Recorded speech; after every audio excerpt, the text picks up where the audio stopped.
Bueno, la grabación estaba esperando que superemos las 100 personas, somos 103 en este momento, así que... Bueno, bueno, buenas tardes o buenas noches. Hoy es lunes 2 de marzo del 2026 y este es el ya cuarto año, sí, cuarto año que tenemos ciclos de charlas de montañas organizados por la Federación Andinistas Argentinos. Para los que no nos conocen, les pido disculpas por no estar con la cámara, pero un tema técnico. Mi nombre, aunque no me vean, es Mauricio Bianchi, soy actualmente el presidente de la Federación Andinistas Argentinos en representación del Club Andino San Luis. La Federación Andinistas Argentinos es una organización nacional integrada hoy en día por 42 clubes de 15 provincias, de Jujuy a Tierra del Fuego, de la Cordillera al Mar. Tenemos clubes de todos lados, que somos una organización de clubes que buscamos fomentar el montañismo en sus diversos enfoques. Y tenemos tres ejes sobre los cuales siempre estamos trabajando, que los denominamos montañas libres, posibilidad del acceso a la montaña; montañas limpias, vínculo digamos, con las montañas como debe ser. Esta charla está en el contexto, esto de las montañas limpias, el conocer nuestro entorno, el ser amigables con ese entorno. Eh, y montañas seguras, que implica ser conscientes, capacitarnos, prepararnos para afrontar la actividad de montañismo en general. Y cuando hablamos de montañismo, estamos hablando de todas las disciplinas, desde lo más extremo que se les ocurra hasta el senderismo del fin de semana, porque todo eso tiene que ver con el montañismo. Las grandes montañas y las sierras de cerca de casa. Toda la actividad es montañismo. Y está reflejado a través de nuestros clubes. Así que en este ciclo, y en este caso puntual, decía, es la segunda charla de este año. Ya pasó el chivo que dentro de 15 días vamos a tener una charla sobre animales ponzoñosos en las montañas y sierras, porque también es precaución que tenemos que tener. Y después en abril tenemos ya uno sobre espeleología. Pero bueno, esto lo dejo a modo de aviso parroquial de entrada.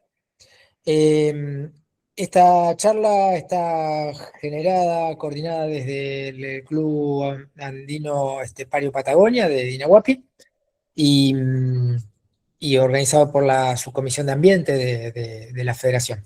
Aprovecho, ahí lo veo a Gustavo, está Gustavo Zingaretti, que es del GAEM de Neuquén, nuestro tesorero. Bueno, Luis Lazo, quien va a presentar ahora a Marcela, que es el vocal de nuestra comisión directiva del Club de Dinahuapi. Y no sé, chicos, si hay alguien más de la comisión en este momento. No sé si vieron a alguien más. O si no, preséntese quien esté. Pero ya después iban a ingresar, si no. estoy yo. Buenas noches. Zulma. Zulma Canuto es la secretaria de la federación y es del Club Andino Soñado de San Rafael de Mendoza. Nuestra comisión es federal de todo el país. Bueno, sin más, muchas gracias por estar. Ahora, si quieren volver a escribir de dónde son, nos va a quedar el registro en el chat, porque va a quedar grabado. Zulmita, si querés, explica un poquito la dinámica que usamos siempre, y después Luis la presenta a Marcela y arrancamos. Bueno, perfecto. Bueno, buenas noches a todos, bienvenidos. La dinámica es la siguiente, o sea, Marcela va a exponer y la idea es que a medida que se les vaya surgiendo alguna pregunta, para no estar interrumpiendo y cortando la charla, por favor les pedimos que la escriban en el chat, y una vez que termine Marcela de exponer, ahí nosotros vamos a leer las preguntas para que Marcela las pueda responder. Y después, al final, si están todos de acuerdo y tienen ganas, todos los que hayan quedado, se abre micrófono y se hace la charla abierta para, bueno, mantener cualquier consulta que haya quedado pendiente. Bueno, ahora paso con Luis, que haga la presentación de Marcela, y bueno, muchas gracias por participar. Bueno, buenas noches. Mi nombre es Luis Lazo, pertenezco al Club Andino de Dinahuapi y bueno, siempre escuché con gente que anda en la montaña andina o en Bari historias de Marcela, que salían con Marcela, que hablaban de plantas y que estaban buenísimas la salida. Yo inclusive los vi una vez juntándose en la plaza de estacionamiento del Todo de Dinahuapi y eran como 50 personas un domingo a la mañana. Y me dijeron, no, cuando salís a caminar con Marcela, vas y te podés tardar 8 horas. Dice, porque depende de lo que van viendo. Entonces siempre me quedó ahí ese tema y dije, bueno, algún día yo le voy a escribir a ver si le interesa compartir todos sus conocimientos con mucha gente que nos interesa los temas de naturaleza y referidos a montaña. Bueno, y le escribí y la verdad es que Marcela es 10 puntos, súper accesible. Y bueno, nada, es eh, licenciada en ciencia biológica, botánica, nada, es Marcela, así que avanti. El Club Andino de Dina, nada más, es un club andino, estamos hace un año en Dina, somos pocas personas todavía y tenemos muchas ganas de promover todo lo que sea referido a montaña. Y bueno, estamos de a poquito creciendo. Ya hablé con Marcela y que me prometió que en el segundo semestre vamos a hacer la charla con salida para ver plantas de la estepa patagónica. Pero bueno, arranquemos con la de hoy. Dale, sí, sí, prometido, muy bien. Bueno, entonces les cuento que la charla va a estar centrada en lo que es específicamente la alta montaña en la Patagonia del lado argentino, pero hay un montón de colegas chilenos que están del otro lado y van a ver muchas similitudes seguramente. Sería lindo después poder charlarlo al final de la presentación con ellos. Todo esto que les voy a contar, por si tienen interés de luego, fue publicado, está en un trabajo que agradezco a la revista darwiniana, al Instituto Darwinian, ¿no?, que lo publicó hace 2 años, creo, y el trabajo se llama Flora vascular de alta montaña en la Patagonia Argentina, y es el resultado de 30 años de exploraciones en la alta montaña. Esta locura a mí me empezó en el año 92, cuando yo tenía que elegir un trabajo de tesis, y bueno, de ahí nunca paró porque me encanta la alta montaña, y hoy podríamos decir que es el resultado de 33 años de exploraciones, porque a pesar de haber publicado este trabajo, sigo relevando y sigo investigando y sigo encontrando cosas nuevas, así que eso me pone muy feliz y me pone muy feliz compartirlo con ustedes. La verdad que muchas gracias y a todos los organizadores.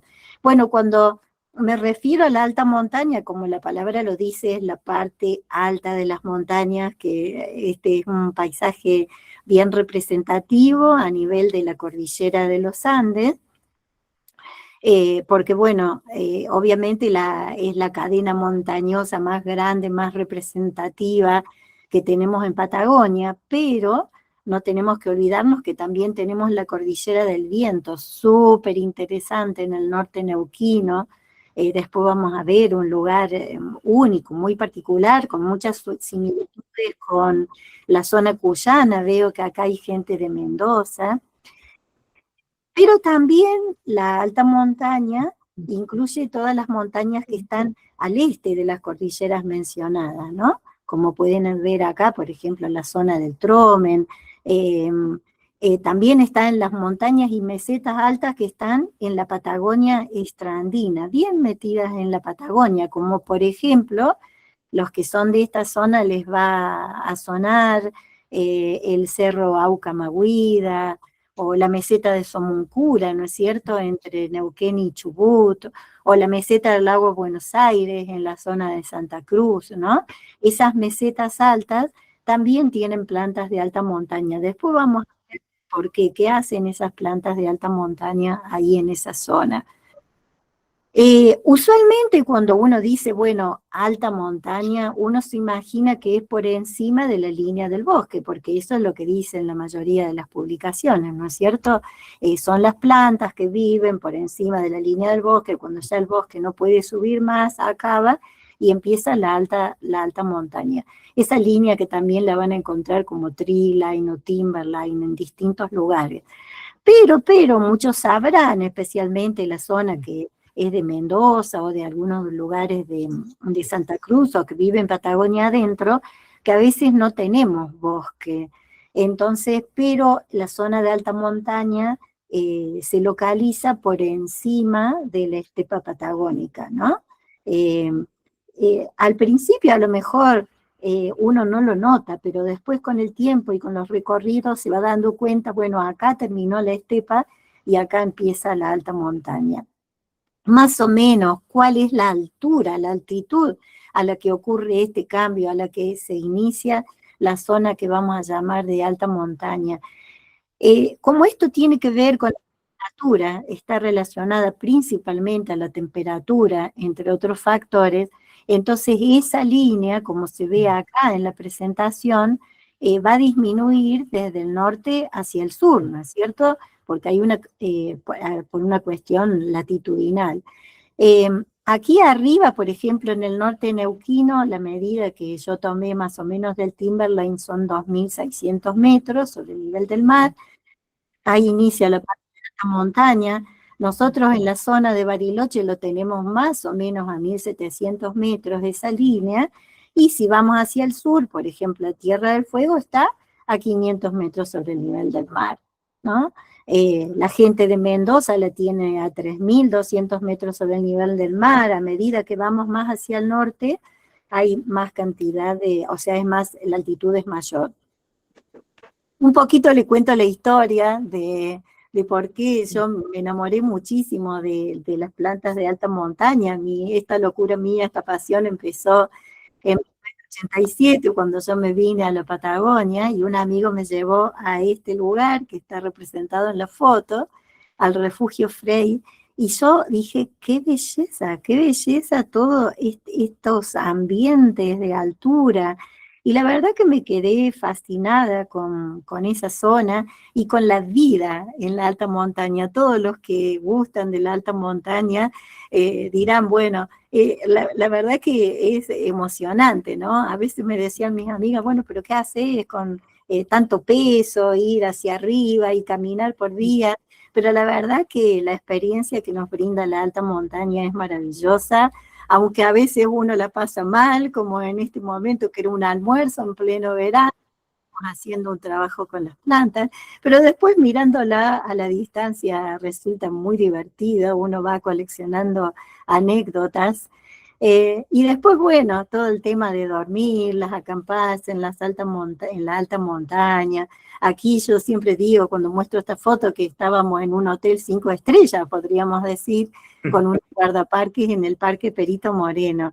Entonces, yo tenía que elegir un tema de tesis. Bueno, ahora les voy a seguir contando eso, pero los paisajes yo he visto en esa zona de altura son increíbles, ¿no? Como por ejemplo esta vista en Santa Cruz, estos acá en Chubut, ¿no es cierto?, en el Plataforma, esto también en la zona del Chubut. La verdad que los ambientes de alta montaña son maravillosos, ¿no? Esto en el Parque Perito Moreno, yo he tenido la dicha de poder recorrer estos lugares, a veces en compañía de guardaparques, lo cual es hermoso. Y las flores que he visto ahí arriba creo que están entre las plantas más bellas del mundo. Y esto explica por qué cada primavera viene gente de otros lugares de este planeta tan solo para ver estas bellezas que tenemos acá en la zona de altura, ¿no? Estos son solamente algunos ejemplos para que disfruten la belleza de las plantas altoandinas. Algunas plantas muy particulares que no van a ver abajo en ningún otro lugar, ¿no? Pero bueno, esta chiquitita fue la que a mí me llamó la atención, porque en el año 92 yo estaba eligiendo un tema de tesis acá para terminar mi licenciatura en la Universidad del Comahue, porque yo me mudé de Río Cuarto al Comahue, y yo vi esta planta subiendo al tronador y digo, ¿cómo puede ser que no sé el nombre de esta plantas. Digo, yo tengo que estudiar esto y hacer un libro para que después la gente sepa el nombre de estas especies. Bueno, con el tiempo supe que esto era una calta, pero ahí empezó mi aventura. Lo muestro porque esta fue mi conexión así muy profunda con la alta montaña. Entonces decidí que me iba a dedicar a eso. Estaba buscando director de tesis, por suerte el ingeniero Donaldo Brand, que muchos lo conocerán, en ese momento trabajaba en el INTA, estuvo dispuesto a ayudarme. Bueno, sí, yo voy a trabajar con vos, me encanta la idea. Y quiero resaltar a una colega y amiga que admiro y que quiero mucho, que es la doctora Cecilia Escurra, con la que después terminamos publicando libros, que ella fue mi codirectora, y allí con ella desde ese año hasta el presente seguimos subiendo y disfrutando la montaña juntas, lo cual a mí realmente me da mucha satisfacción, mucha alegría. Entonces, al principio nos focalizamos en el Parque Nahuel Huapi.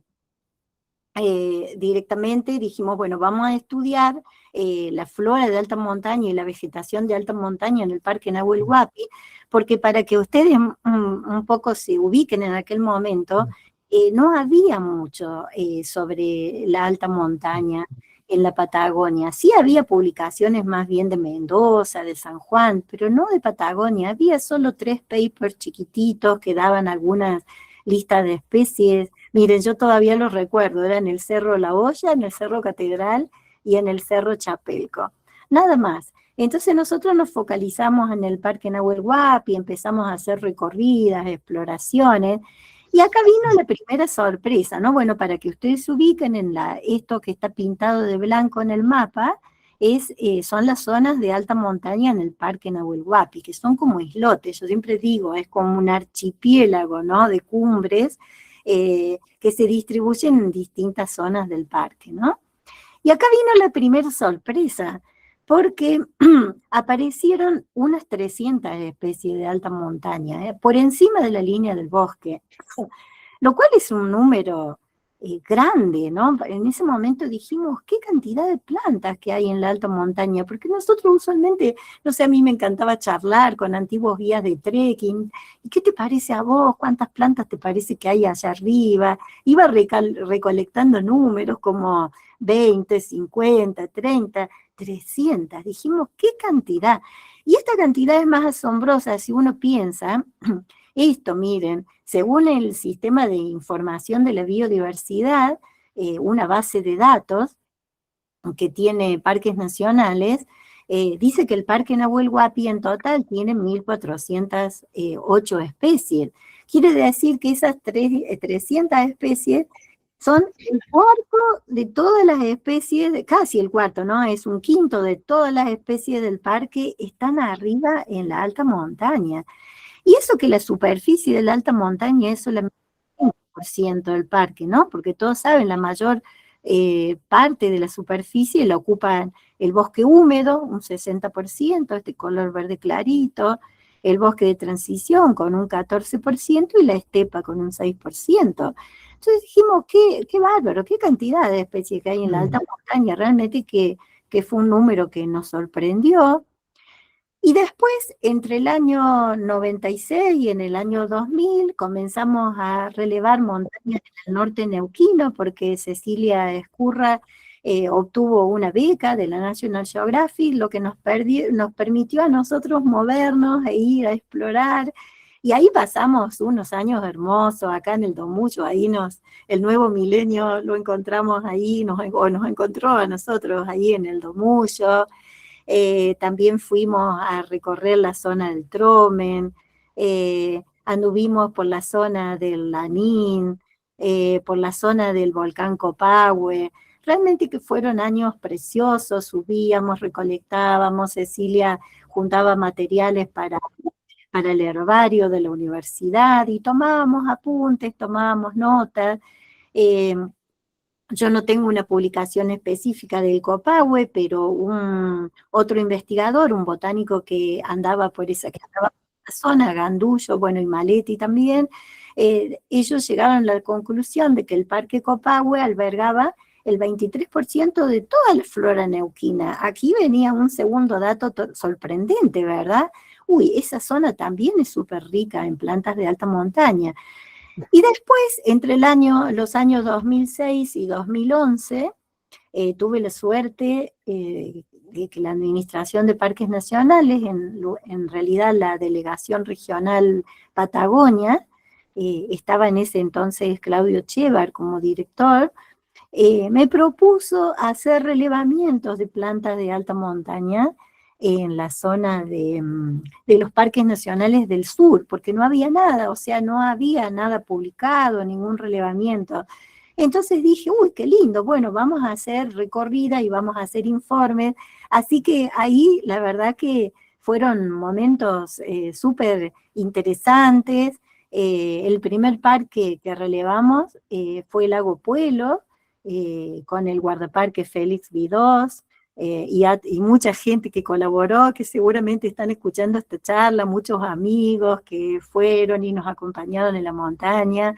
Y la verdad que acá vino otro dato realmente interesante, porque 152 especies habitan en las altas montañas del lago Puelo, lo cual, si uno compara con las 775 especies totales, otra vez nos da ese número, casi un quinto de todas las especies del parque está en altura.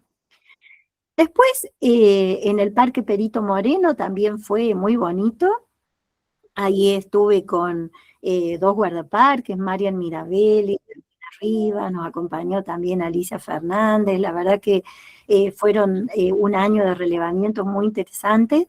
Y acá esto es más impactante el número, porque este parque tiene alrededor de 397 especies y encontramos 206 especies en la alta montaña, es decir, la mitad de las especies del parque estaban en altura.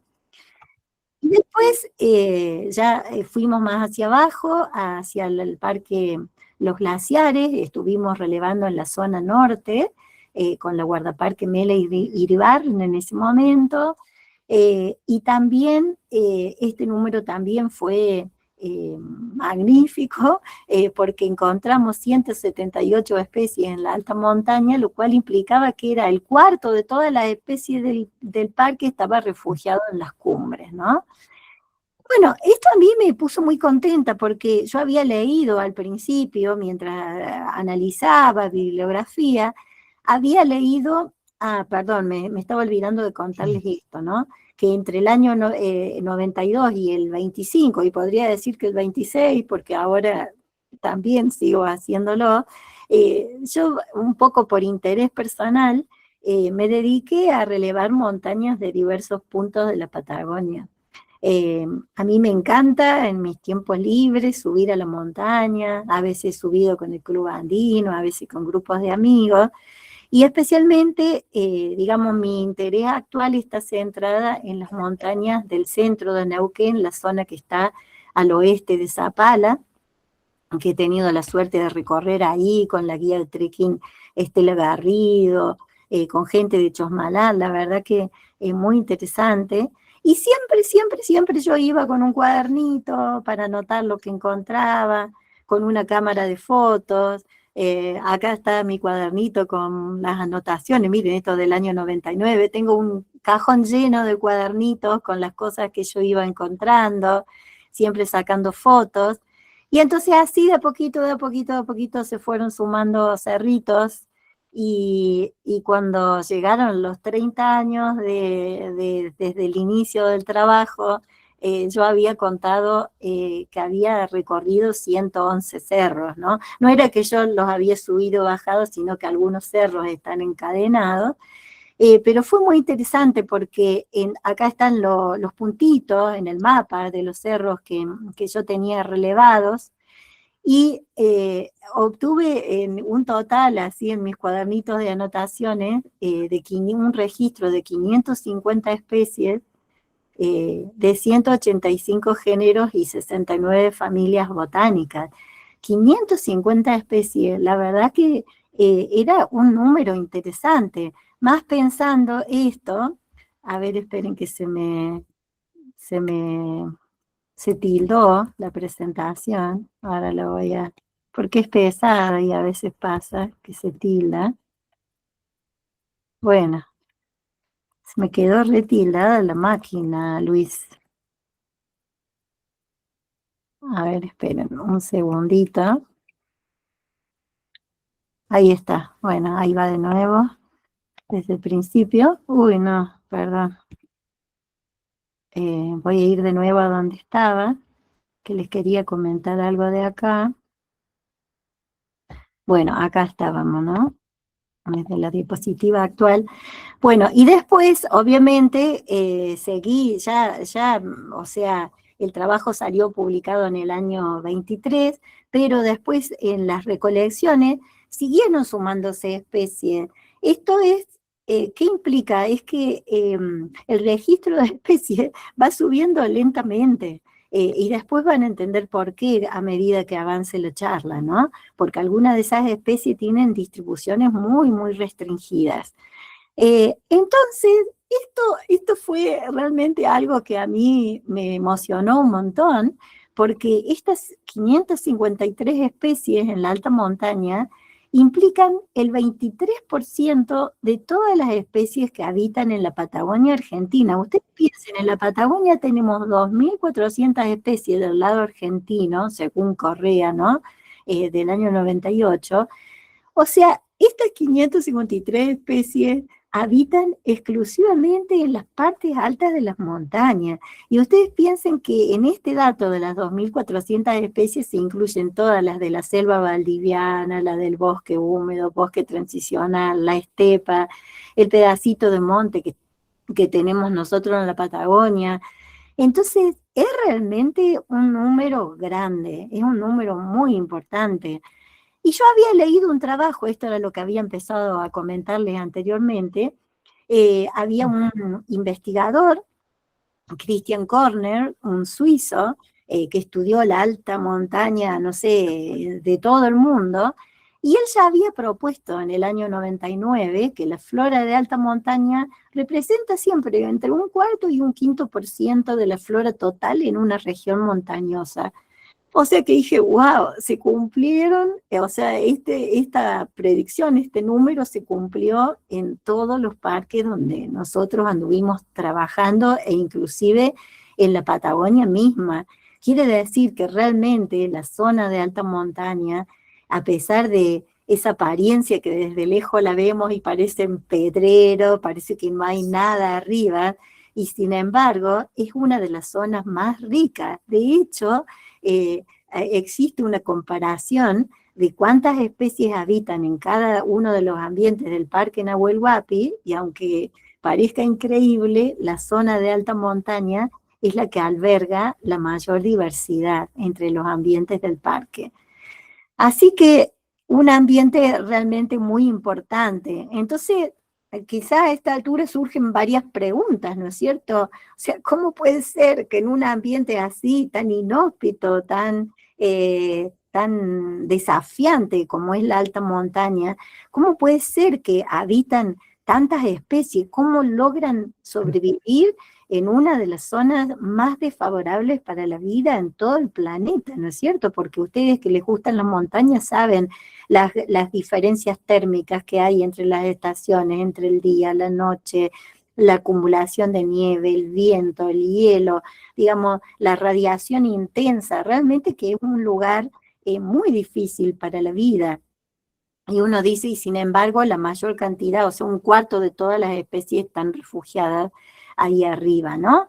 Bueno, entonces, un poquito así muy breve, porque no tenemos tiempo, pero una de las explicaciones están en todas las adaptaciones que ellas han desarrollado que les permiten persistir en ese ambiente, que para nosotros sería imposible vivir todo el tiempo de manera permanente en esos sitios, ¿no? Bueno, una de las adaptaciones, así muy rápidamente, son los pequeños tamaños, que eso también hace que a veces pase desapercibidas muchas de las especies porque son pequeñitas, como van a ver acá. Estas, ¿no? A veces también tienen la misma coloración del sustrato y es muy difícil verlas, pero miren, son tan bellas, tan preciosas, ¿no? Y tan únicas estas especies. Pero esto de que son chiquititas, son por arriba, ¿no? Ustedes acá ven la parte de, esta es una viola, ¿no? La desenterramos nosotros en el Cerro Catedral estaban haciendo una apertura de nuevas pistas y ahí estaban, yo había subido con el INTA, y ustedes pueden ver acá la parte aérea de esta violita que están viendo acá, que tendrá, no sé, un diámetro de 3 centímetros, 4 centímetros, miren cómo es la parte de abajo, ¿no? Todo esta raíz inmensa que le permite anclarse en el sustrato para no deslizarse cuando hay deslizamientos de tierra, etcétera, pero todo este manojo de raícitas que le permite absorber la humedad en cuanto la tiene disponible, porque a veces estos ambientes de altura son muy deshidratantes, especialmente en esta zona donde no llueve mucho en verano, ¿no es cierto?, cuando las plantas necesitan esa humedad. Y a veces está congelada, pero bueno, si ellas tienen raícitas, como el suelo se va descongelando de arriba hacia abajo, ellas pueden absorber el agua. Esta también, esta planta que todos decimos, ¡ay, floreció la flor de seda! Vamos a verla, una de las primeras flores que existen en la alta montaña, pero miren abajo cómo es, ¿no? De nuevo esa planta estaba al lado de la ruta nueva que hicieron en el Catedral. Miren la cantidad de raíces, de lugares donde almacenar sustancias de reserva para pasar el invierno y el momento en que están debajo de la nieve, ¿no? Este también, este cuye, muy chiquitito, apenas se asoma de las rocas, pero miren cómo es abajo, ¿no? Y esto cuando rueda cuesta abajo se rompen muchos pedacitos y de cada pedacito se hace una nueva planta. Las formas arrocetadas de estas plantitas también a veces tienen hojas pequeñas, muy duras, con forma de rosetitas. Acá está Jaime escuchando la charla que hace poco publicó plantas en Chile, las violas del lado chileno, ¿no? Estas son del género viola, muy buscadas para la fotografía porque son realmente bellísimas, ¿no? A veces los colores oscuros para la fotoprotección, para protegerse de las radiaciones intensas que hay en la alta montaña. Ustedes saben que los rayos ultravioletas son, digamos, muy, muy intensos en la alta montaña. Las cubiertas de pelos, ¿no? Estas plantas que están como si tuvieran un saquito arriba para evitar la transpiración, los herbívoros, el roce de la arena, la nieve, el viento, etcétera, etcétera. Miren esta es la que yo registré a mayor altura, bueno, está en el norte neuquino y en Mendoza, ¿no? En la zona del Cristo Redentor, 4.000 metros, no hay nada y ella está ahí arriba muy, muy contenta. Las formas acoginadas que tienen los arbustos, que eso también es algo muy llamativo, ¿no? Estas yaretas que le llaman, que son bien compactas y que crecen muy, muy despacito, muy lentamente, a veces tardan cientos de años en adquirir un tamaño como el que vemos en estas fotografías, por ejemplo. Las flores llamativas para poder atraer a los polinizadores y poder reproducirse, ¿no? Porque la mayoría de las especies dependen de pequeños polinizadores que las visitan, abejas, moscas, abejorros, un montón de insectos. Adaptaciones fisiológicas increíbles que han desarrollado, por ejemplo, no sé, producir sustancias anticongelantes para que no se les congele el agua en el interior y le destruya los tejidos, una preparación así como muy importante para poder emerger en un ambiente que tiene alta radiación, que es deshidratante. Entonces estas plantas tienen unos mecanismos así que son realmente muy llamativos, muy inteligentes, ¿no? Porque ellas cuando están en oscuridad total, ¿no es cierto?, debajo de la capa de nieve, cuando la nieve es muy blanca, refleja casi toda la radiación. Entonces las plantas están a oscuras abajo, ¿cómo saben ellas que se tienen que preparar para poder salir a superficie? Y cuando la nieve se pone sopa, lo que nosotros llamamos la nieve se hace sopa, refleja menos y absorbe más radiación, y eso le manda estímulos a la planta para que produzca factores de fotoprotección, reajustan, reactivan toda la actividad fotosintética, empiezan a producir hormonas, hormonas para florecer, hormonas para crecer, y así se desencadena toda una serie de sucesos fisiológicos que le permiten a la planta aparecer, crecer y florecer y a veces fructificar en un tiempo corto para aprovechar esa ventanita que tienen de condiciones favorables, que a veces en algunos sitios son más largas y en otros son más cortas, ¿no? Ustedes vieron que en algunas montañas a lo mejor en 1 o 2 meses están sin nieve algunos sitios, otras tienen temporadas de crecimiento más largos. Pero esto es importante, esto es una de las cosas que yo quería comentarles, es que estas plantas, lo único que no han desarrollado son adaptaciones para el pisoteo. Lamentablemente, eso es algo que ellos no han desarrollado porque en el ambiente donde se han originado no existen como grandes animales que las puedan, digamos, destruir, no sé, salvo el huemul, que es un habitante de altura, o el guanaco. En este momento no hay animales grandes que puedan destruirlas, ¿no? Otra pregunta que pueda surgir, después si quieren seguimos hablando del tema de las adaptaciones, pero si no se va a hacer muy largo. ¿Por qué cuesta percibir la diversidad? Porque a veces uno no es consciente de que está subiendo a un lugar y que, no sé, que quizás en la zona hay 300 especies distintas que uno podría observar en la alta montaña. Y cuesta percibirla por varias razones. La principal es la que yo les vengo contando. Son pequeñas, son oscuras, en parte entonces hacen adaptaciones que a veces, si uno va muy distraído con la belleza del paisaje, porque suele pasar eso, uno se impacta con la hermosura del ambiente, y entonces si uno no mira hacia abajo, a veces no las puede ver, no las descubre. Y también, como por ejemplo esto, ¿no? Esto en la zona de Copahue, a veces uno va caminando y si va distraído, realmente miren el color de las rocas y el color de esta viola, ¿no? Y ahí viene también su desgracia, porque ahí uno a veces la pisa y a lo mejor esa planta se muere cuando es pisoteada.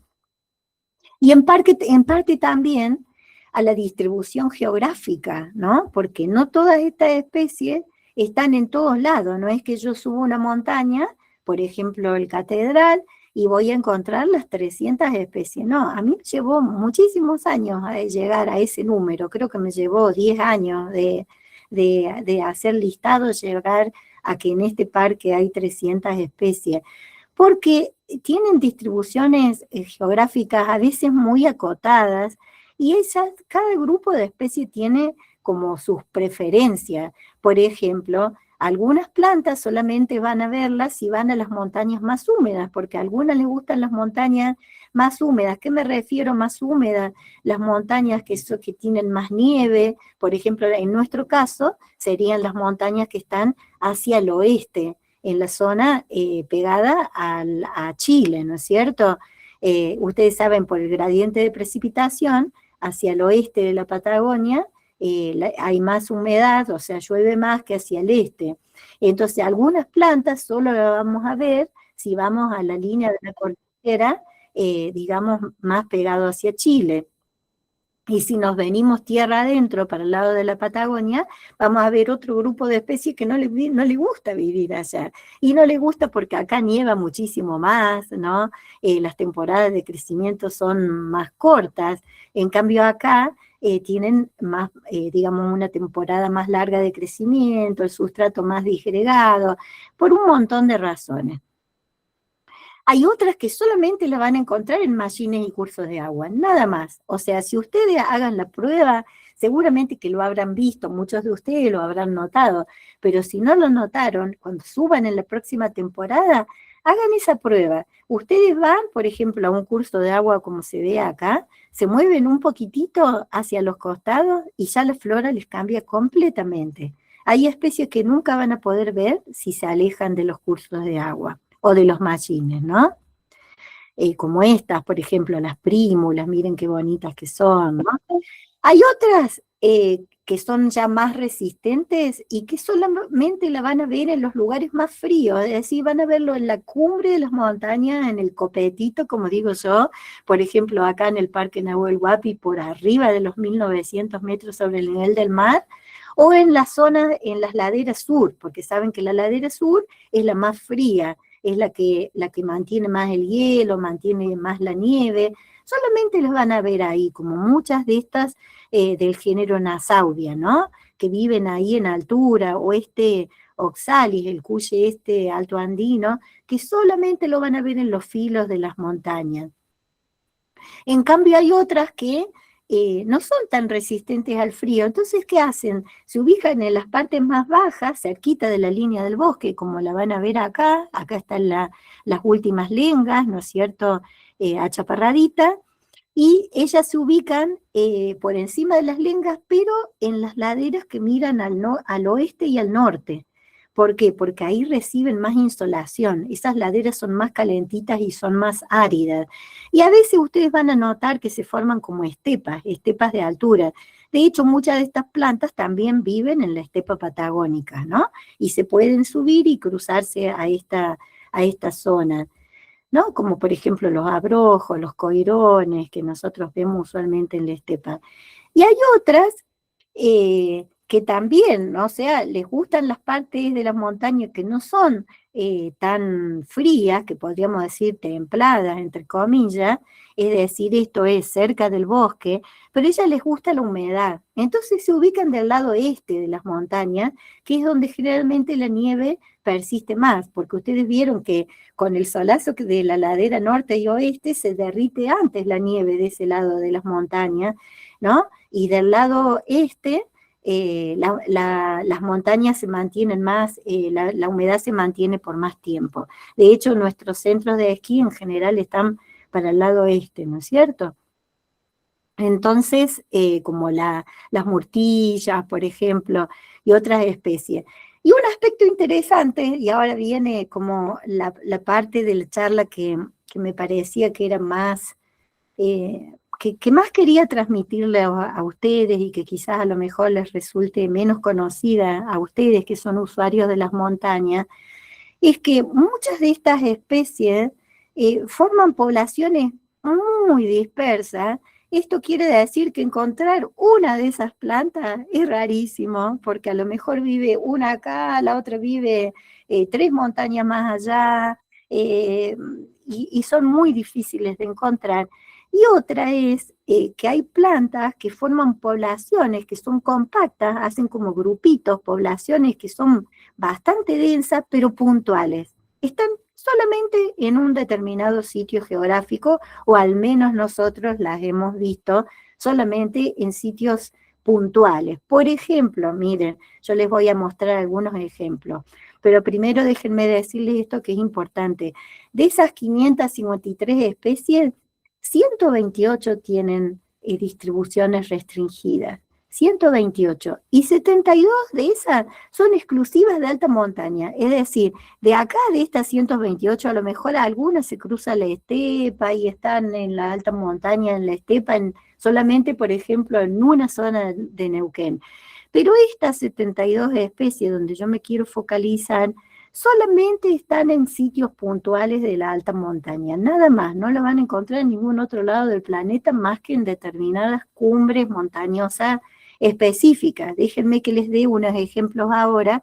Por ejemplo, esta viola paquizoma, que vive solamente en la zona de Copahue y en la zona de Primeros Pinos. No está en otro lado, está ahí, está la publicación hasta este momento, esa viola está descripta para esa zona. Esa viola se cruza con otra, que es un poquito más común, que también habita en Chile y tiene una distribución más extensa, pero dan un híbrido, que esta híbrida se llama viola badlandi, que vive solamente en los alrededores de Copahue. Mire, para que se den una idea, si ustedes quieren ver esta especie, solamente la van a ver si van por los alrededores de Copahue. Que vayan pensando también, ¿no? El riesgo que tiene la supervivencia de estas especies que tienen distribuciones tan restringidas, tan chiquititas, ¿no? Por Perdón, ejemplo, sí, cómo le va? Buenas noches. sí, Mi nombre es Viviana. ¿Se puede decir entonces que son plantas endémicas del lugar? Porque sí, acá, en ujú, la zona de más de 2.300 a 2.500 metros de altura, en lo que es precordillera, tenemos a la famosa yareta, ¿sí? sí, Que ujú. no sé si se da en ese sector. ¿Vos de qué zona me estás hablando? ¿De la zona del norte Estoy de hablando Neuquén? de la...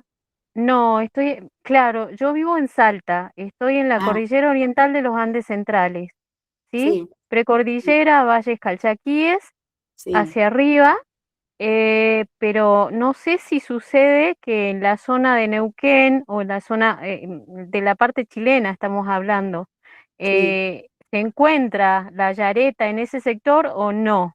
Porque estas, las que sí. está presentando, son endémicas, ¿verdad? Sí, yo estoy haciendo hincapié en las plantas que son endémicas y aún podríamos decirle microendémicas, ¿no? Porque tienen distribuciones muy puntuales. La yareta, lo que pasa, después lo podemos hablar más particularmente al final de la charla, hay muchas especies que nosotros le llamamos yaretas, tendríamos que ver de cuál se trata. Hay un Ah, trabajo ok. que publicó el Darwinion, Fernando Zuloaga, también hubo un colega de ustedes chileno, que hizo también, que estuvo como autor de ese trabajo, eh, que estudiaron la flora vascular de alta montaña de la zona de los Andes centrales y digamos, de Argentina, pero también tienen datos de los Andes centrales, ¿no? Entonces, después podemos ver el tema de las yaretas, pero hay yaretas, por ejemplo, que tienen distribución solo en Santa Cruz, otras que están solo en el norte de la Patagonia, ¿no? Y Exacto. yo me estoy Mu- focalizando más en la parte patagónica, que es la parte que yo he explorado más, ¿no es cierto? Muchísimas gracias. No, Quería de nada, saber eso y quería también tener Dejala un la poquito pregunta de... en el chat, Viviana, así sí, podemos continuar. sí. Gracias. Bueno, después en algunos cerros, por ejemplo, esta viola, que es la viola petrea, que por ahora se ha descrito solo en algunos cerros de alrededor de Bariloche, en la zona de Río Negro y el sur de Neuquén, ¿no?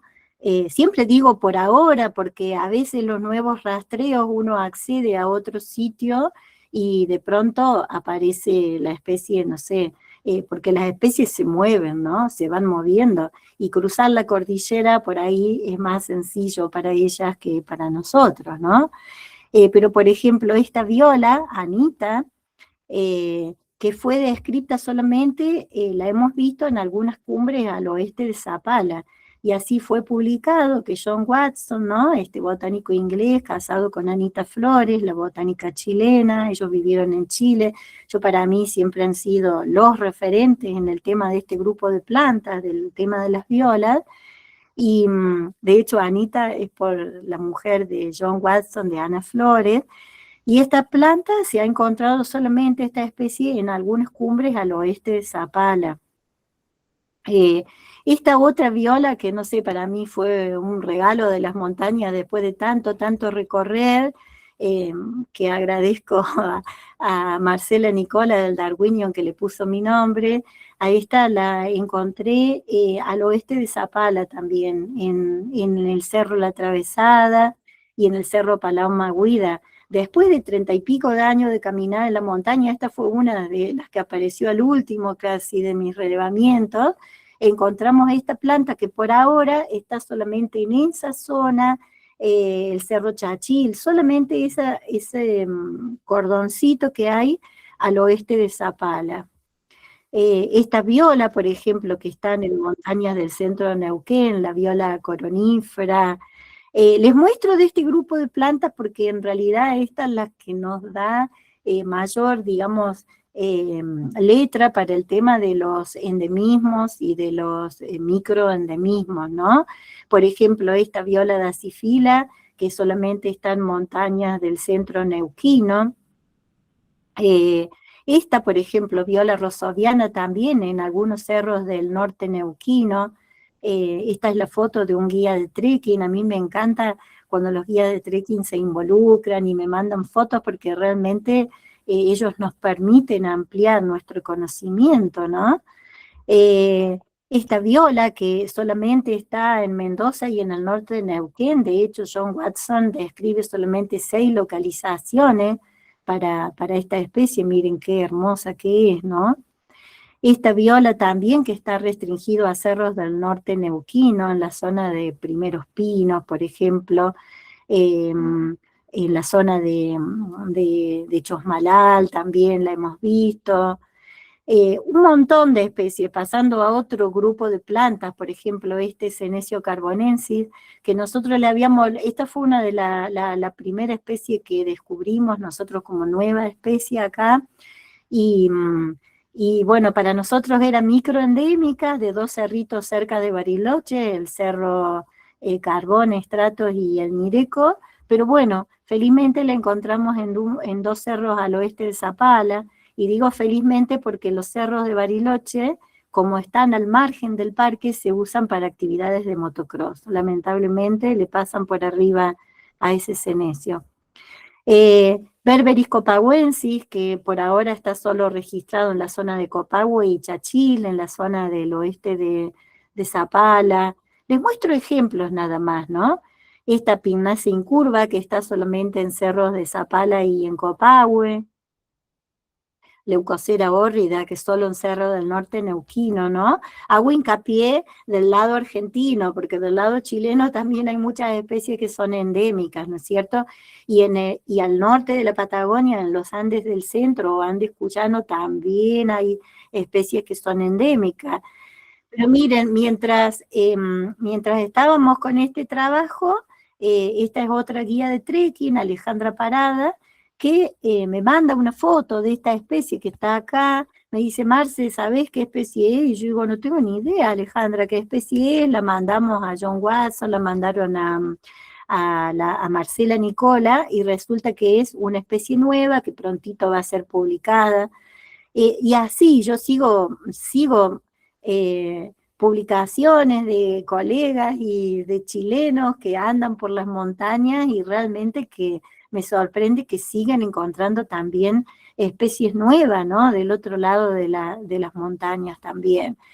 Entonces uno se pregunta por qué estas plantas tienen distribuciones tan restringidas y no, que a veces uno dice, bueno, pareciera que no hay nada, miren, este ambiente, pareciera que no hay nada y sin embargo la planta está y no hay mucho. Bueno, es lo que yo les decía, las plantas se van moviendo, ¿no?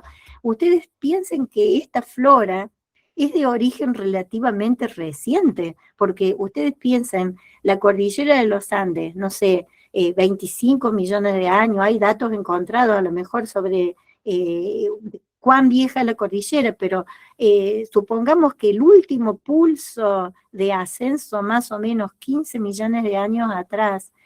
Entonces, esta flora, digamos, se ha ido originando lentamente a medida que se formaban las cadenas montañosas, ¿no?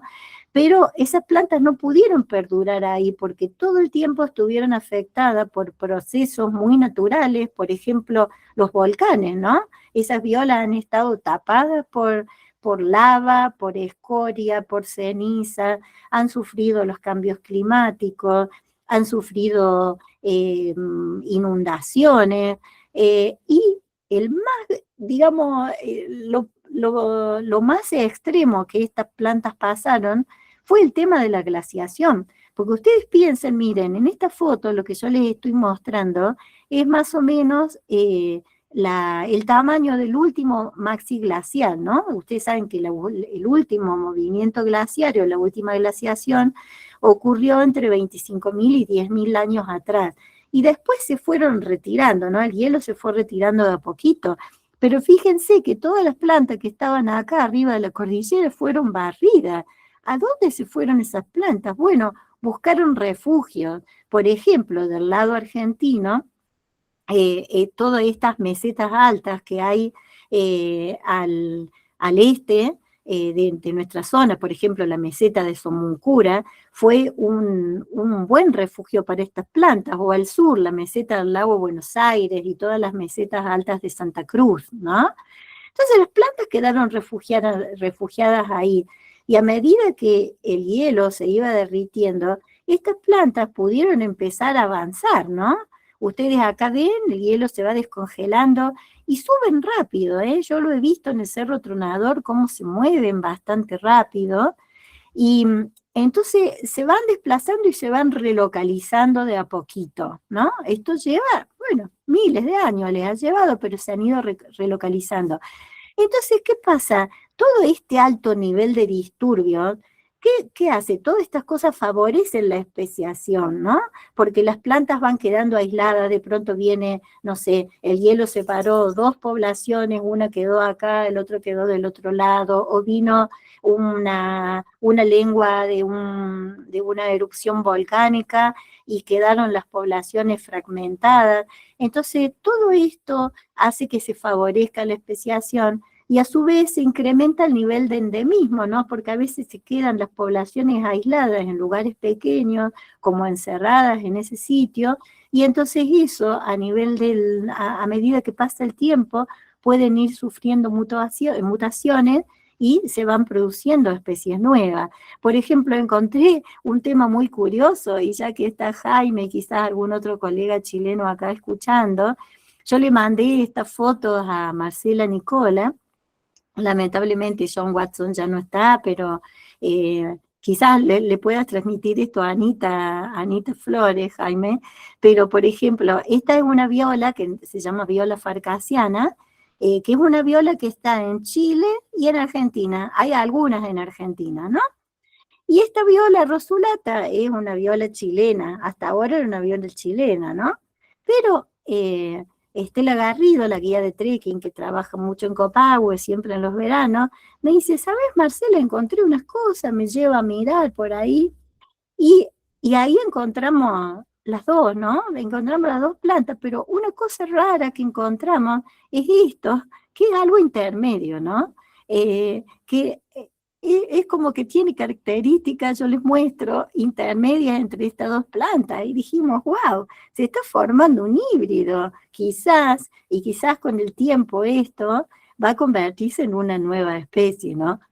Quizás son variaciones geográficas de la misma cosa, se necesitan hacer análisis genéticos, ojo con lo que estoy diciendo, pero es como que es muy interesante si uno lo piensa de esa manera, porque es como que uno puede ver la evolución en el momento en que está ocurriendo, ¿no es cierto? Las variaciones que se van produciendo de estas especies. Me pareció súper interesante, ¿no?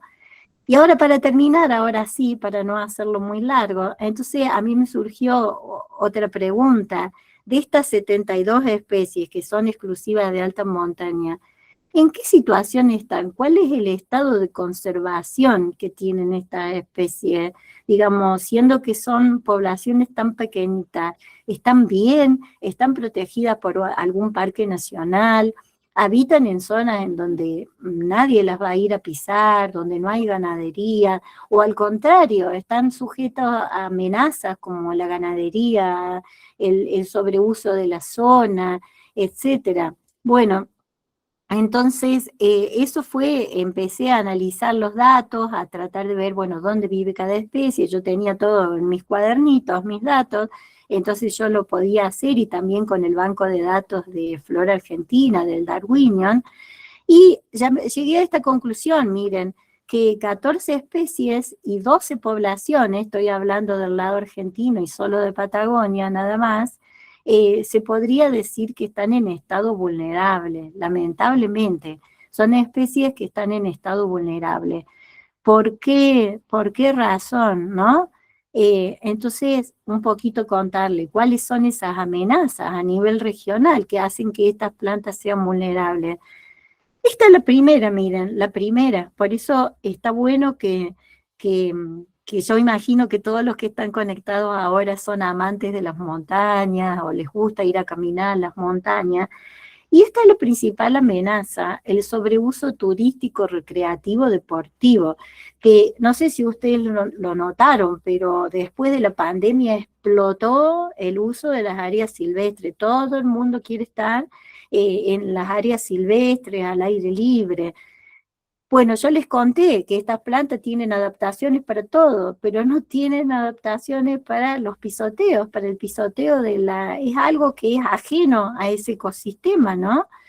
Y otro también, obviamente, que es el uso ganadero, que nosotros acá en la Patagonia solamente lo tenemos así a nivel tan intensivo como acá, en el norte neuquino, centro norte neuquino, donde tenemos las comunidades transhumantes, ¿no es cierto?, que usan la alta montaña en el verano. Obviamente que la gente de Mendoza también lo tiene, ¿no es cierto? De hecho, esta foto es de Las Leñas, en realidad de la zona de Las Leñas.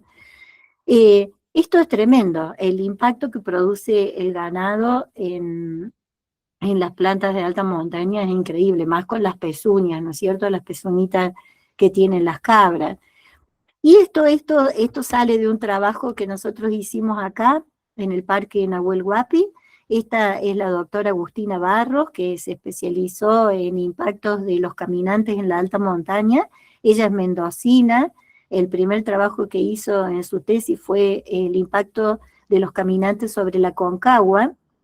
Y en el Parque Nahuel Huapi llegamos a la conclusión de que en algunas comunidades que son sensibles, por ejemplo, Mallines, o por ejemplo, esas comunidades que tienen arbustos más quebradizos, en estos sitios tan solo 30 pasos producen daños que tardan en revertirse o son irreversibles.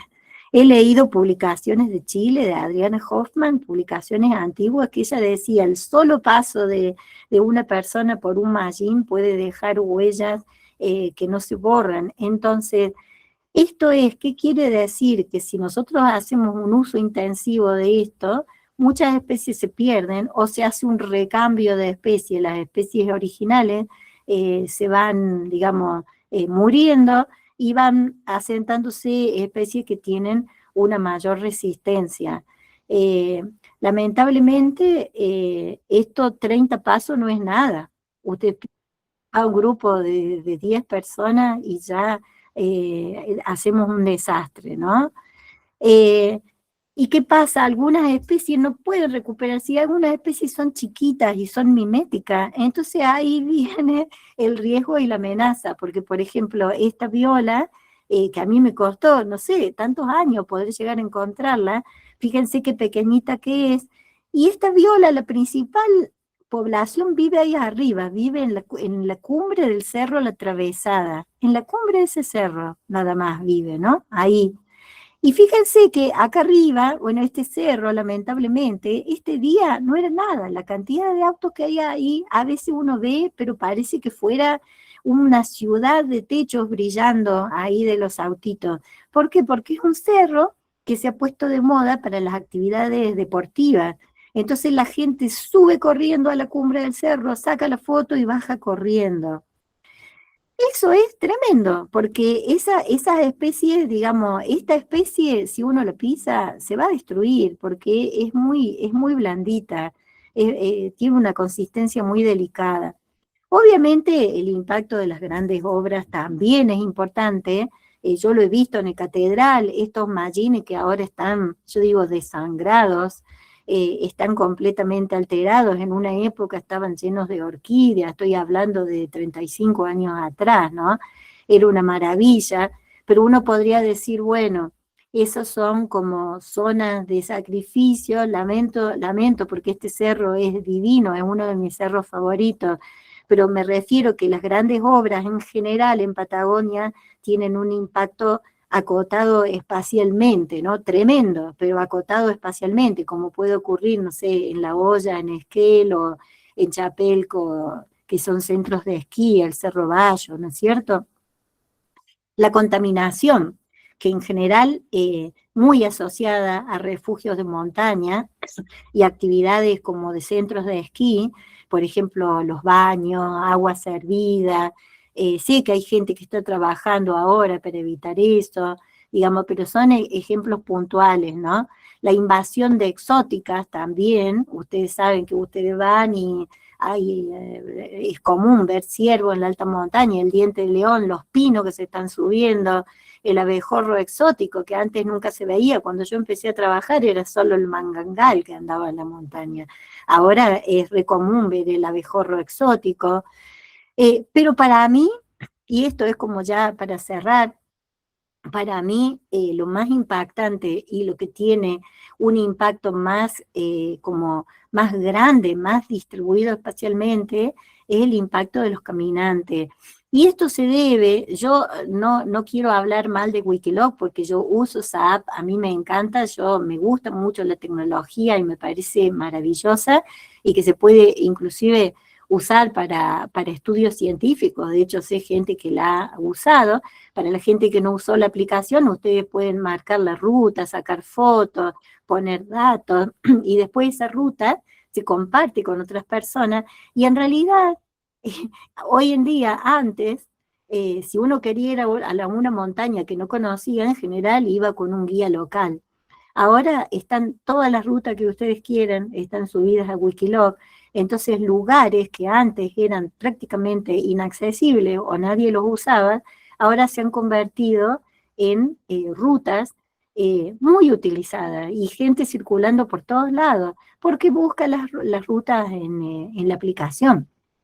Por eso yo siempre digo el consejo, si ustedes van a ir a un lugar que es prístino y quieren marcar la ruta, guárdenla para ustedes, pero no la pongan comunitaria, porque eso va a producir mucha tentación para gente que quiere buscar rutas menos transitadas y van a seguir y después se va a empezar a marcar el sendero. Entonces eso es algo que todos podemos hacer, contribuir. Bueno, hago la ruta, pero me la guardo para mí.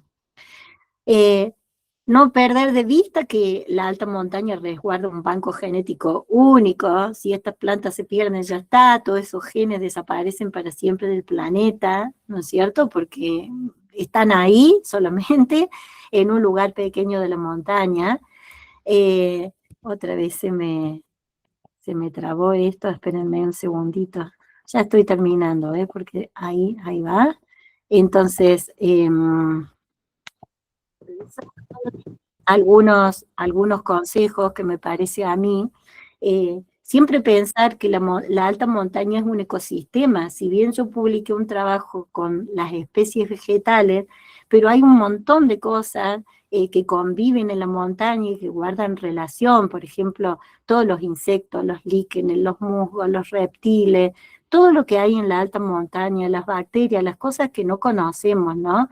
Y criaturas súper pequeñísimas en ambientes que son completamente delicados. Mire este sapito de 3 rayas pequeñito ahí en el Parque Perito Moreno. Por suerte hay gente que está dedicándose más a la ecología. Acá tenemos a la doctora Sabrina Gavini que está estudiando las interacciones entre las especies en alta montaña. Ella está acá en Bariloche. Por ejemplo, hay un montón de publicaciones también del lado chileno, ¿no? Del importante rol que tienen estos cojines, estas plantas que hacen como cojincitos, como almohadones, como recolectando otras plantas, protegiendo otras plantas, ¿no? El rol que tienen como nodrizas en estos ecosistemas. Muchas plantas buscan estas plantas acoginadas porque adentro tienen materia orgánica, tienen humedad, están protegidas, es más calentito el ambiente acá adentro. Entonces las plantas crecen y forman estos pequeños grupos que le ayudan a sobrevivir a veces en estos ambientes de altura. Por eso cuando uno está caminando, lo peor que puede hacer es pisar uno de estos jardincitos de alta montaña, que lo he visto hacer en lugares donde la pendiente es muy abrupta. Entonces a veces es una tentación pisar esto porque uno no se va hacia abajo, ¿no? A veces si es muy suelto el pedrero, uno pisa y se desliza hacia abajo de nuevo. Entonces, pero eso ustedes piensan, a veces estos jardines tardan cientos de años en formarse, cientos de años.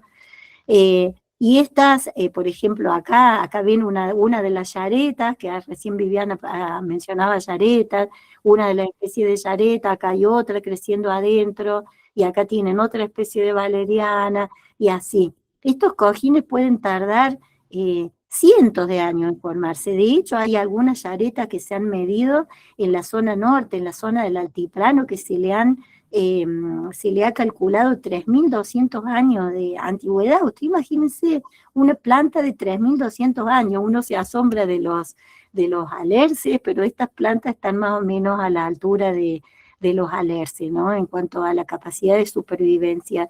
Y también un dato que publicó Sabrina, es que estos pequeños jardincitos, en estos pequeños jardines las plantas tienen más éxito reproductivo.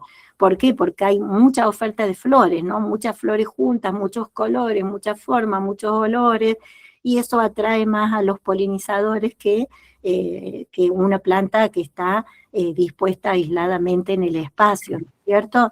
Entonces, bueno, todas cosas para considerar cuando uno anda en la alta montaña, ¿no? Y aquí también en estos cojincitos a veces hay animales. Miren, después que explotó el Puyehue no había nada casi, pero en estos jardincitos se mantenía la vida y estaban las plantas ahí sobreviviendo, y ahí hay animalitos abajo.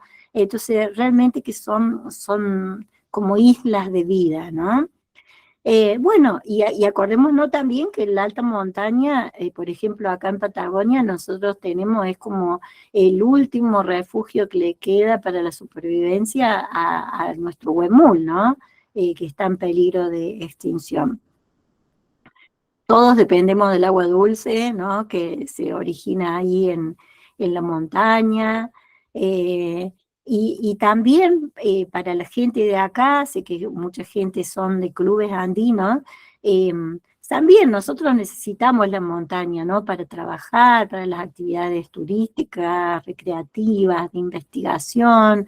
Es decir, no vamos a dejar de usar las montañas por no tocarlas, ¿no? Pero el tema es usarlas de manera respetuosa. Bueno, nadie duda de que las montañas nos ayudan a mantener la capacidad, no sé, la salud física, mental, espiritual, contemplar, inspirarnos. ¿Cuántos artistas se han inspirado en la alta montaña, no?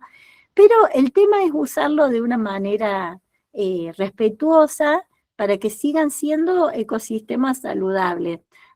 ¿Qué podríamos hacer todos nosotros, corto y mediano plazo? Todo lo que podríamos hacer es aplicar las prácticas de bajo impacto, ¿no? No deje rastro, o sea, si nosotros tenemos eso en nuestra mente, bueno, no tengo que dejar rastro de que yo pasé por aquí, entonces la puedo disfrutar sin dañarla. Miren, tan solo 2 de estas reglas, son muchas reglas, pero tan solo 2, como respetar los senderos y acampar solo en los espacios que están definidos como zona de acampe, ya ayuda un montón eso.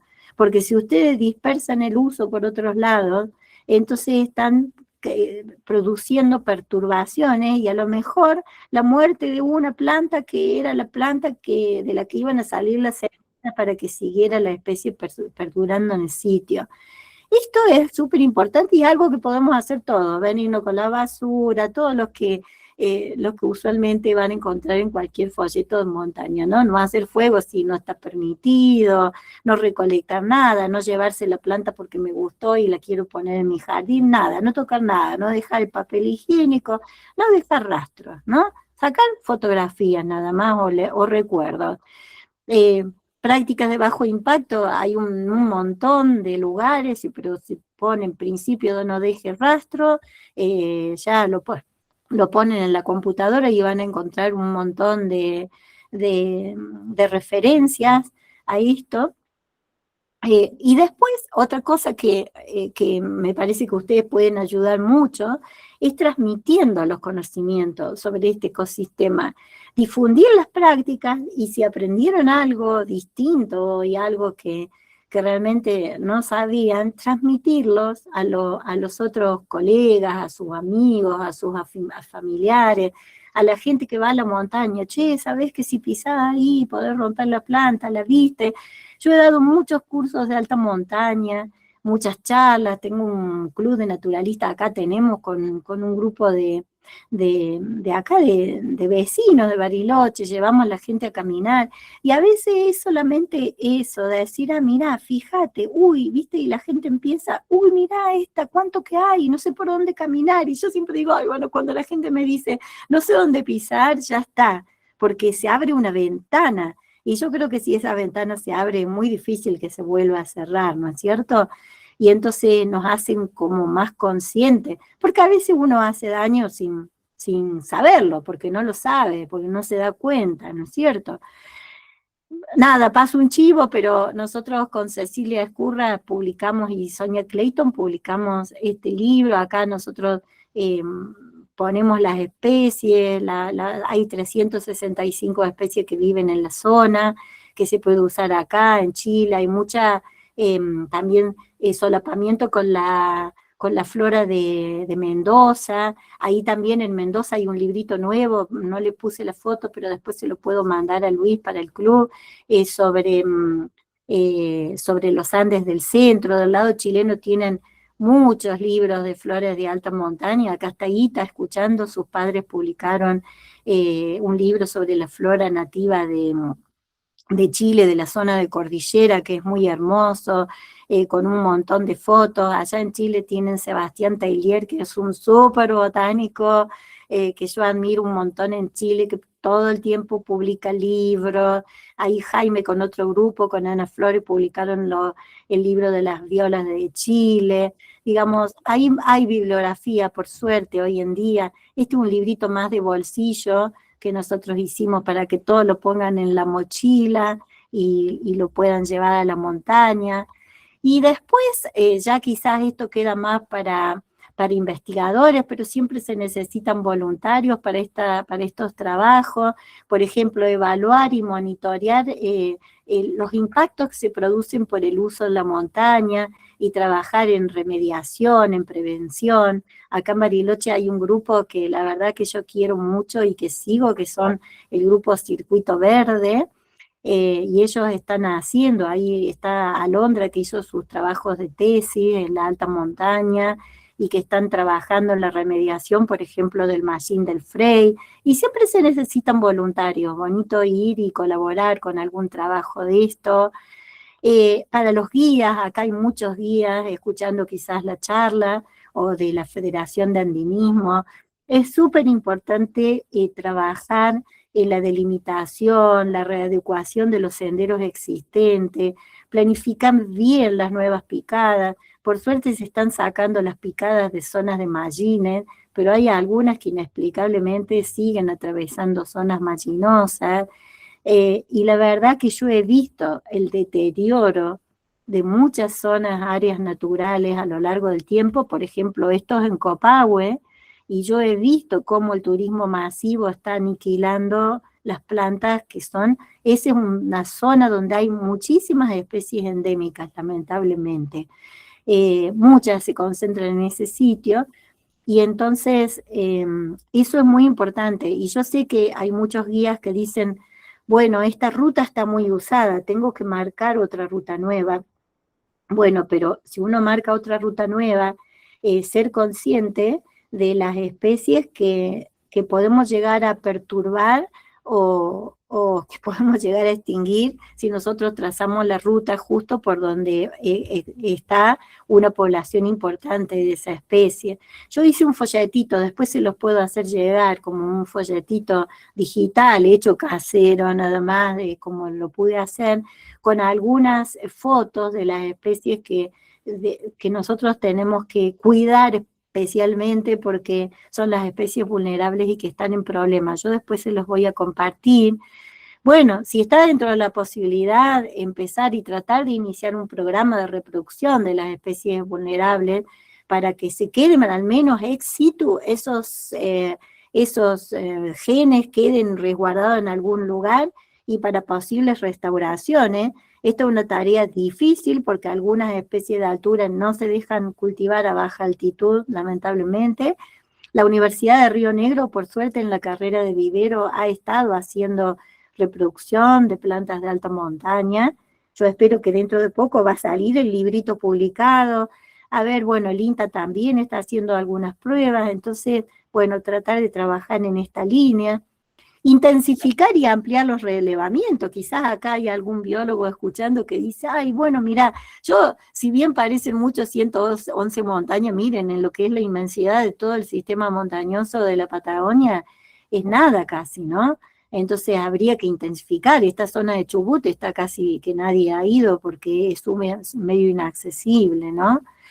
Y después, esto es más a nivel gubernamental, yo creo que hay que reforzar el control de las áreas naturales protegidas que existen, porque algunas están un poco como sobreusadas y muy poco cuidadas, como yo digo, Copahue, por ejemplo, o sin ir más lejos, la zona nuestra acá del Cerro Carbón, el Cerro Estratos, en nuestro parque Nahuel Huapi, ¿no? Y también crear algunas nuevas. Miren, acá detrás de Laguna Blanca, si usted ha ido a Laguna Blanca, van a ver un cordón montañoso muy, muy atractivo, que es el cordón Chachil. Ese cordón, junto con la Travesada, el Palao, toda esa zona que están muy cerca de Zapala, son increíbles, tienen un montón de especies endémicas. Creo que hay una cierta idea de crear un área protegida cordón Chachil, yo espero que sea así, que pueda proliferar, pero digamos, ir de la mano del cuidado, realmente del cuidado, así, por ejemplo, bueno, tiene que haber un guardaparque o alguien que recorra, o ver cómo se maneja. Es una tarea a largo plazo, pero bueno, por algo se empieza, por lo menos aplicando las prácticas de bajo impacto, cuando uno recorre la montaña, ¿no? Bueno, creo que eso ahí, llegué al final, ahí tienen mis datos por si ven alguna planta que no conocen o me quieren escribir, siempre me mandan fotos, yo encantada de ayudar en lo que puedo, si puedo, y si no se hace una interconsulta con otros colegas que puedan identificar, y así entre todos vamos creando como, ¿no? Armando el rompecabezas de la diversidad en las zonas de altura, ¿no? En la Patagonia. Bueno, eso es Bueno, todo. ¿qué de información, por favor? Bueno, te voy a leer algunas preguntitas que dejaron acá. Dale, yo voy a dejar de compartir, así puedo verlos, porque si no... Verónica Mastronardi pregunta qué es el bosque de transición. Te respondieron algunas personas, pero te la hago a vos la pregunta. Sí, nosotros acá en esta zona le llamamos bosques de transición a los bosques que hay entre, digamos, la zona que está entre el bosque húmedo y la estepa, que en este caso en la zona de Bariloche está dominada por el ciprés de la cordillera, ¿no? Pero si ustedes recorren esos bosques van a ver que hay también especies de la estepa, como hay neneos, hay coirones, otras cosas, eso es lo que llamamos bosques transicionales. Bien. Hay una pregunta de Fernando Gabriel Ranea. Dice, estimada doctora Ferreira, después de ver la vida del Cerro Catedral y su raíz, me surgió una pregunta. ¿Los ejemplares descriptos fueron herborizados? Si la respuesta es sí, ¿en qué herbario? Sí, Cecilia Escurra, con la que siempre trabajamos juntas, ella guardó los ejemplares en el herbario de la Universidad Nacional del Comahue, que es un herbario indexado, no sé, un herbario que está en la red de herbarios, se pueden consultar ahí las plantas, y las especies nuevas se han mandado al Darwinion. No sé si el Darwinion también tiene colección. Bueno, muchas de estas especies, fíjense que a lo largo de estos 30 y pico de años, solamente encontramos 2 especies nuevas hasta ahora, y cosas raras a lo mejor, pero porque también hubo muchos recolectores, antiguos andinistas, ¿no es cierto?, los exploradores de la zona, que mandaban a los botánicos, y también hubo muchos botánicos aventureros, ¿no?, que recolectaron en la zona, y sí, pero si quieren consultar acá, están en la Universidad del Comahue. Bien. Después de Milagros Baccom, ¿existe una aplicación de ciencia ciudadana donde uno pueda registrar, /identificar flora altoandina? Sí, mira, hay muchos datos ahora en el eNaturalist. Hay muchas plantas porque cada vez es una aplicación que se está usando más y más. Entonces hay mucha gente que es como que le encanta subir datos y yo descubro que a veces lo consulto. Debo decir que no soy una gran usuaria porque te lleva bastante tiempo subir, pero veo que hay mucha gente que sube y lo que tiene de lindo esa aplicación es que hay curadores. Gente, por ejemplo, de referente en determinado grupo de plantas, y entonces que puede decir si el dato es acertado o no, hasta que no, por lo menos 3 personas certifican que lo que se subió es correcto. No se acepta el nombre, ¿no es cierto? Entonces uno puede decir después sí. Entonces lo que funciona, yo no sé si ustedes han usado la app, si no los invito a hacer prueba porque es muy interesante, pero ustedes suben la foto y les dicen que le tire alguna indicación de qué puede ser la especie. Entonces la app te dice, y esto puede ser lo otro en tanto por ciento.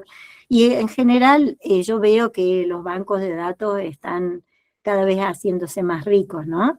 Igual está la flora argentina o la flora del Cono Sur, del Instituto Darwinian, bueno, que ahí en realidad uno puede consultar los nombres actualizados. Si uno dice, "Sí, ¿será que puede ser eso?", uno entra el nombre específico y, y busca las fotos y chequea, ¿no? Esa es una base que yo uso mucho.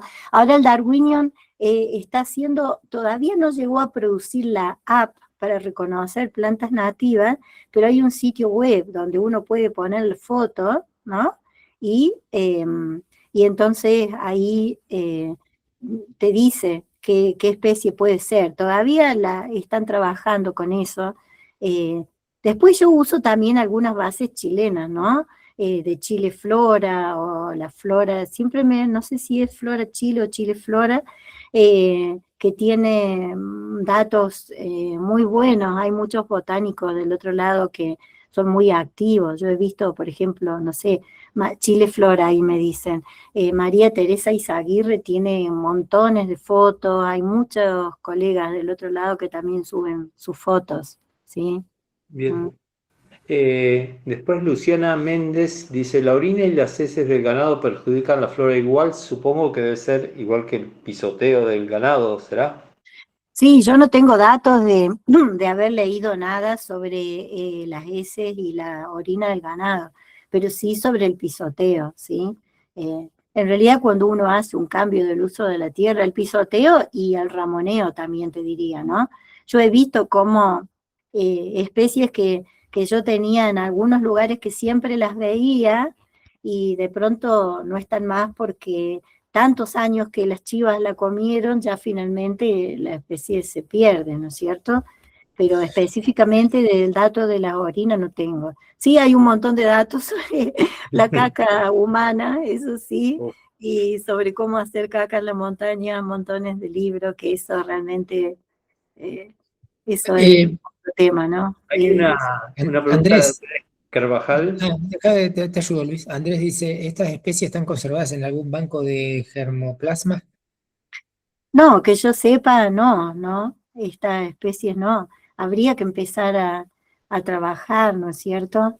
Yo siempre digo, para empezar también a ver las pruebas, si se pueden reproducir, ¿no?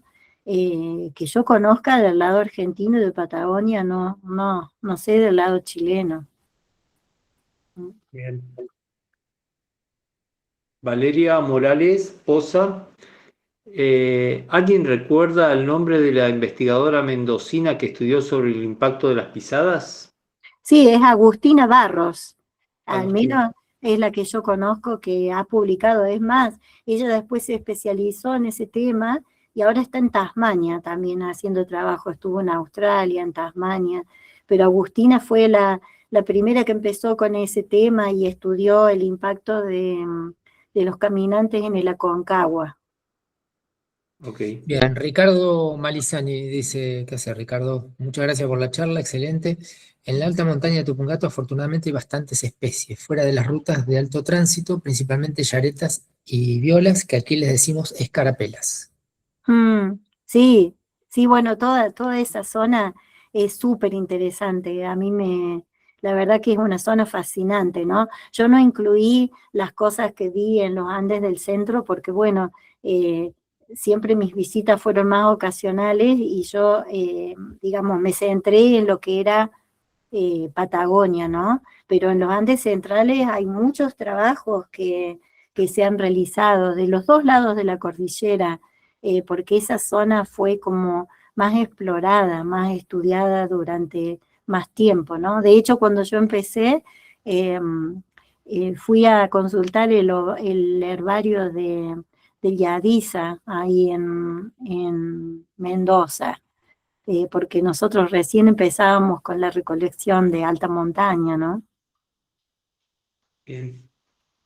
Adrián Barbosa, ¿existen salidas fotográficas para fotografiar flores de alta montaña? ¿Cuál es la mejor época en cuanto a diversidad de especies? ¿Y se pueden hacer salidas autoguiadas? Tres preguntas ahí. Sí, sí, existen salidas. De hecho, viene mucha gente de todo el mundo para mirar plantas de alta montaña. Nosotros acá para la zona de Bariloche tenemos lo que llamamos el Club de Naturalistas, eh, que las salidas son libres, gratuitas, que a veces salimos en realidad a identificar las plantas, a mirarlas. En realidad es como una tarea educativa. No salimos todo el tiempo, pero a veces salimos. Entiendo que con los clubes a veces también se salen para mirar plantas.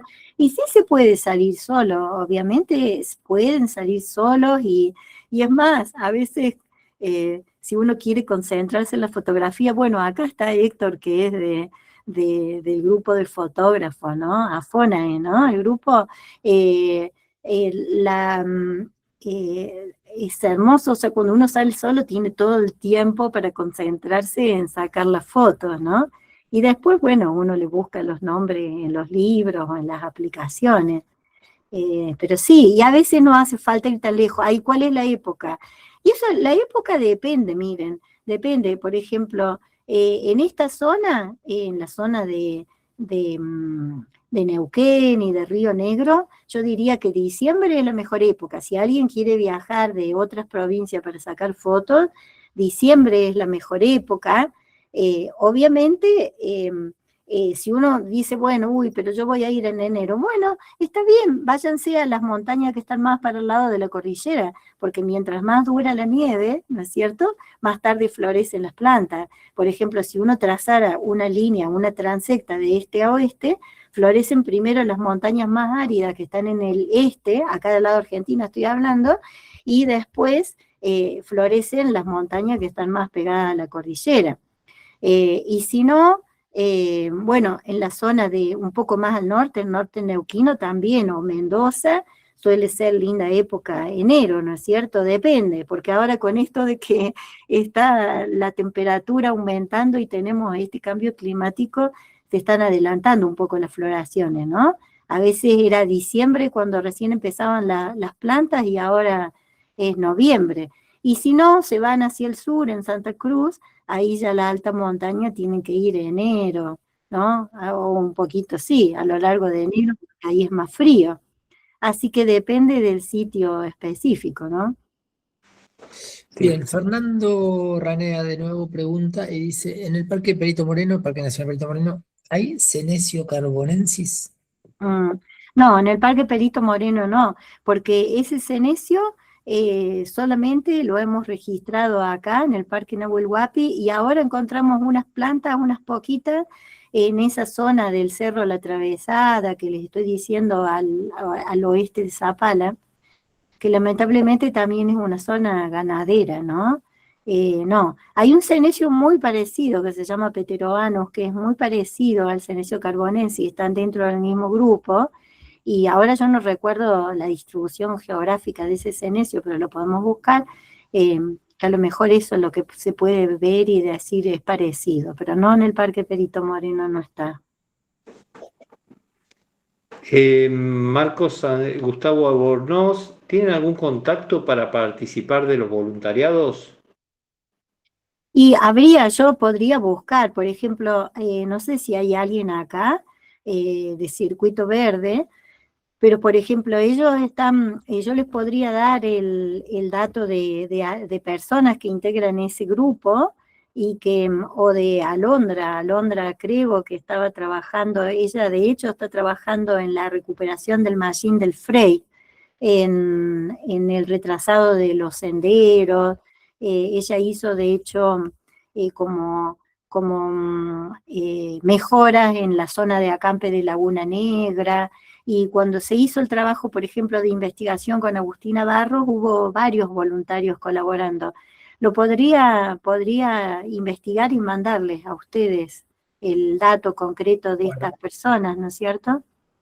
Bueno, después lo podemos compartir Sí, porque esta charla después se va a subir a YouTube y se puede sí. agregar ahí.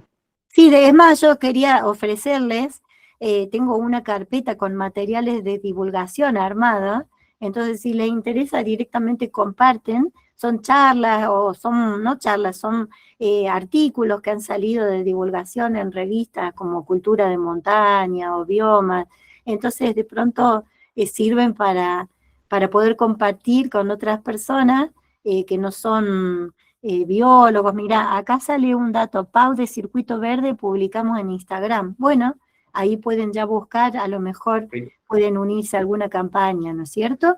Y si alguno quiere salir a caminar con nosotros, nos busca como naturalistas de la Patagonia Después en el nos Facebook. pasás, Marcela, y nosotros lo compartimos en los Sí, grupos de las charlas y eso. perfecto, sí, sí, sí, Digo, para que todos estén tranquilos que lo ponemos después, ya mañana lo compartimos. Nos lo pasás, le perfecto. pasás a Luis, mañana lo compartimos Sí, así, sí. así no se les pierde.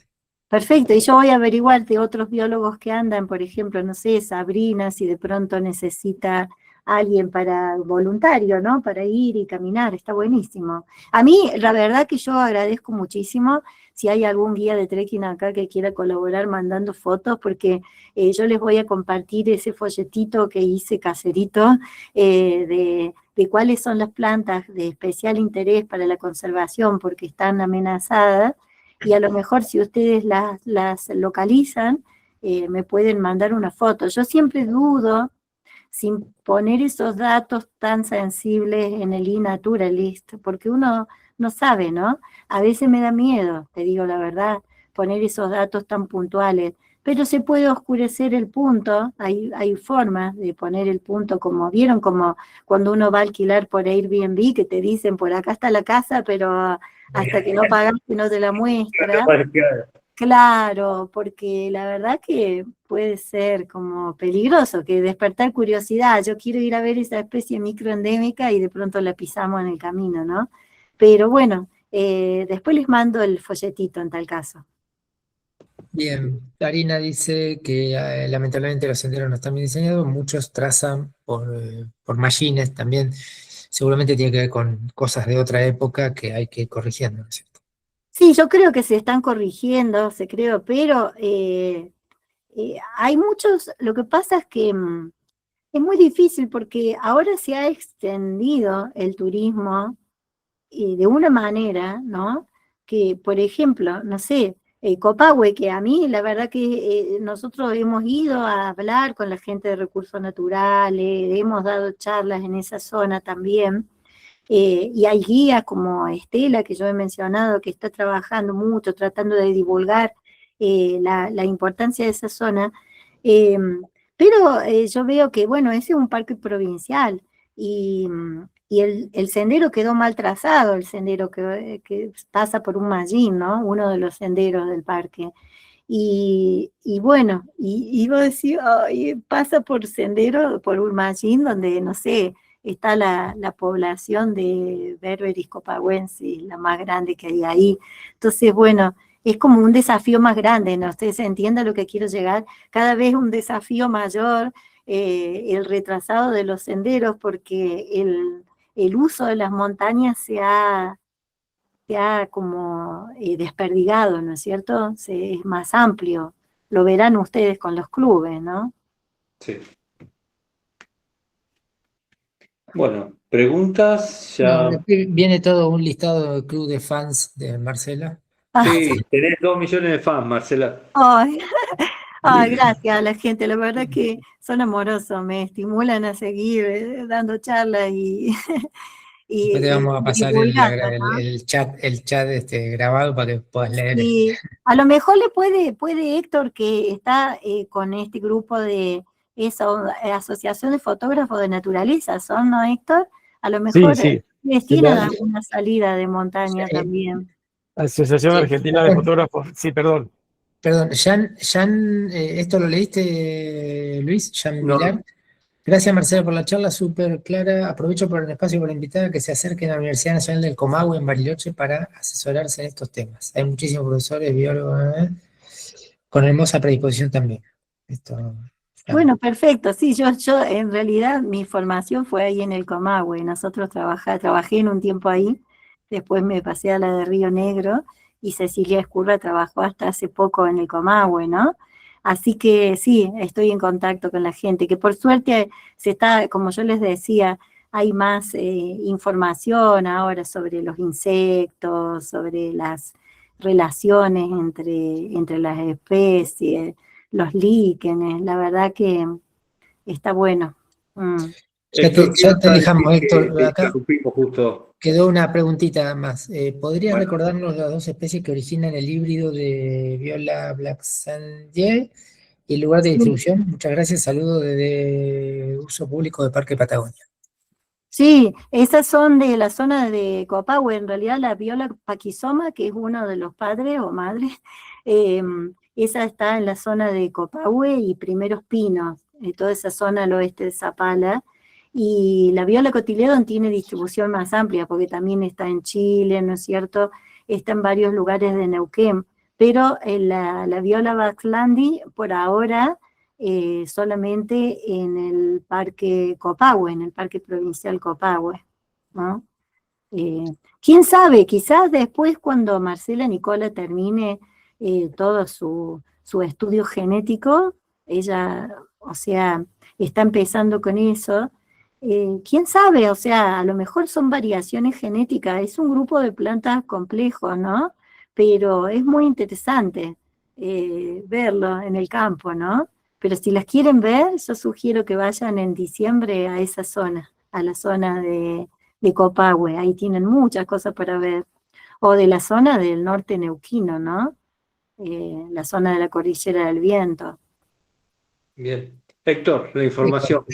Gracias, sí, muy breve, igual, quédese tranquilo que pues sé lo que es organizar charlas. Eh, Hace 5 años se creó la Asociación Argentina de Fotógrafos de Naturaleza, estamos tratando de ser activos, ya tenemos más de 500 socios, y bueno, estamos haciendo encuentros en distintos lugares del país durante el año, incluso ahora en Esquel, que éramos 2 nomás y ahora somos 4, estamos empezando a organizar salidas para hacer fotografías de naturaleza y personalmente yo que soy también naturalista y loco por las especies, siempre estoy dispuesto a compartir el conocimiento con todos los que puedan engancharse. Estamos todos del mismo barco, de alguna manera. Qué lindo, sé que ahí también en la zona de Moquehue, si hay alguno por acá de Moquehue, también hicieron un club de naturalistas y están saliendo, y salen a mirar aves también, por suerte. Y tengo entendido que Valeria Ojeda, que todos la deben conocer, la doctora especialista en los carpinteros, también está haciendo salidas en la zona de la comarca, ¿no? La comarca andina, la zona de Bolsón, Lago Puelo. Así que, bueno, por suerte, ¿no? Lindo. No sé, queda el micrófono abierto. Sí, No sé. no hay más preguntas. Bueno, Así ay, que perdón, ahora, puedo agregar, me preguntaban para las salidas para mirar plantas. Yo sé que en la zona de Chosmalal hay gente que sale a mirar plantas, eh, así que ahí, por ejemplo, Alejandra Parada, Gachi Cabrera, o sea, pueden comunicarse, hay gente que hace salida, eh, Estela Garrido en la zona de Copahue. Hay gente, hay cada vez más gente que interesada en salir a mirar las plantas, por suerte, así que los invito a hacer esa actividad porque la verdad que es muy, Es muy bonito, ¿no? Y van a ver especies únicas que no se ven en otros lados del mundo. Y aunque no lo crean, cada vez hay más grupos de afuera que vienen a sacar fotos. Ha pasado acá, en una época venían de Japón exclusivamente a mirar las violas, por ejemplo, y sacar las fotos a las violas, que venían del lado de Chile y del lado de Argentina. O sea que realmente vivimos en un espacio privilegiado, privilegiado. Bien, decíamos que ahora queda abierto el micrófono. Quien quiera simplemente pregunte. Antes de esto, vamos nomás a hacer el cierre así formal, dejamos de grabar, agradeciéndole a Marcela, obviamente, todo su saber y compartirlo con esta afabilidad, y a todos los que han participado, bueno, por interesarse en estos espacios que vamos brindando desde la federación y sus clubes.